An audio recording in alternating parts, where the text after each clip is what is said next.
Jamaah,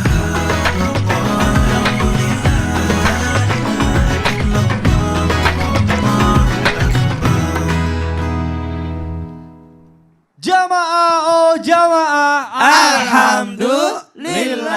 Alhamdulillah jamaah masih di Islam itu indah. Baik untuk jamaah yang baru bergabung hari ini kita sedang membahas tema apakah dosaku akan menjadi dosamu? Masya Allah. Tadi di segmen sebelumnya ada yang belum jawab pertanyaan saya nih siapa ya? Tuh kan. Soalnya ada orang bergosip. Nah itu yang justru menjadi pertanyaan. Kenapa? Nah ini barangkali ada jamaah yang baru bergabung. Saya ulangi sedikit ya pertanyaannya. Ustadz gimana nih kalau misalnya istri saya nih misalnya ya lagi bergosip nih sama tetangga terus di depan rumah gitu ya. Terus saya ngelihat udahlah udah biasa namanya juga ibu-ibu gitu ya. Nah itu kalau misalnya saya diemin saya ikut dosa nggak ya Ustadz? Nah ini gimana nih mohon penjelasannya silakan dijawab Ustadz. Izin Sam. Bunda Tuti izin. Silakan. Pokoknya apa yang dilakukan suami seperti itu adalah termasuk salah. Kenapa? Saat istri bergosip dengan tetangga di depan rumah, terus suami melihatnya dan dia diamkan saja. Ingat ya, dia ikut berdosa. Saat mendiamkan dosa, maka termasuk dosa. Karena kita mampu mencegahnya.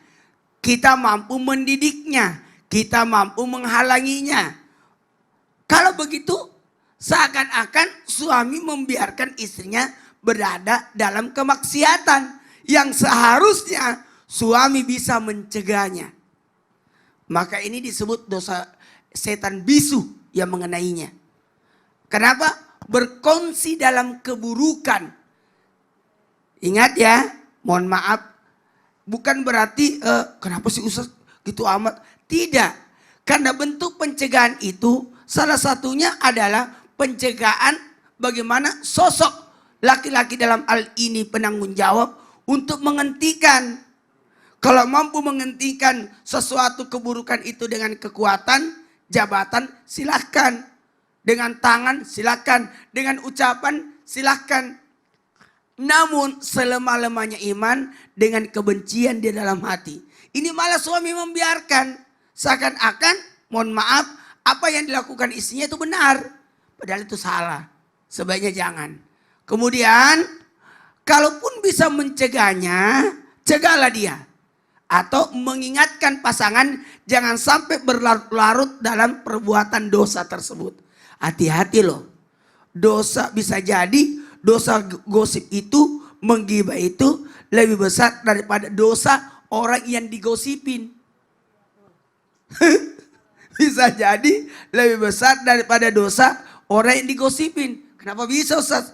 Bisa jadi dosanya orang yang digosipin itu sudah diampuni oleh Allah. Tapi sementara dia belum diampuni oleh Allah. Karena kenapa? Karena dia sudah membuat dosa yang berhubungan dengan manusia. Makanya mohon maaf suami yang baik tidak berlaku adayus. Apa itu adayus? Tidak kepedulian sama istri. Justru suami yang seperti ini bukan hanya ikut andil dalam dosa. Tapi dia termasuk orang yang menzolimi dirinya dan istrinya. Dan termasuk adayus maka kategorinya kenapa? Maka dia kelak nanti tidak dipandang oleh Allah dengan pandangan kasih sayang. Maka sebagai suami yang sudah memegang ikatan janji, berarti dia sudah menekankan bahwa dia akan membawa rumah tangganya ke jalur yang sebenarnya dalam tadi Bunda Tuti sudah katakan dalam jalur ibadah. Harusnya seperti itu. Maka kalau jalur ibadah diusahakan semua yang dilakukan pasangan adalah sesuatu yang diridhai oleh Allah, bukan yang dimurkai oleh Allah. Maka sebaiknya suami yang baik harus mencegah istri sebagai bentuk tanggung jawab. Waduh ya Allah, karena jadi kalau misalnya istri ikut dosa juga nanti suami yang kena karena tidak mendidik dengan Tidak baik. mendidik, karena istri yang arisan suami yang bayar. Ya betul. Pakai uang apa? Pakai uang suami juga ya, ujung-ujungnya Maka suami. istri yang mau arisan harus izin sama suami. Oh iya betul juga sih harusnya sih begitu. Baik jadi kita sebagai suami juga punya tanggung jawab yang besar untuk istri dan keluarga kita ya Ustadz ya Masya Allah.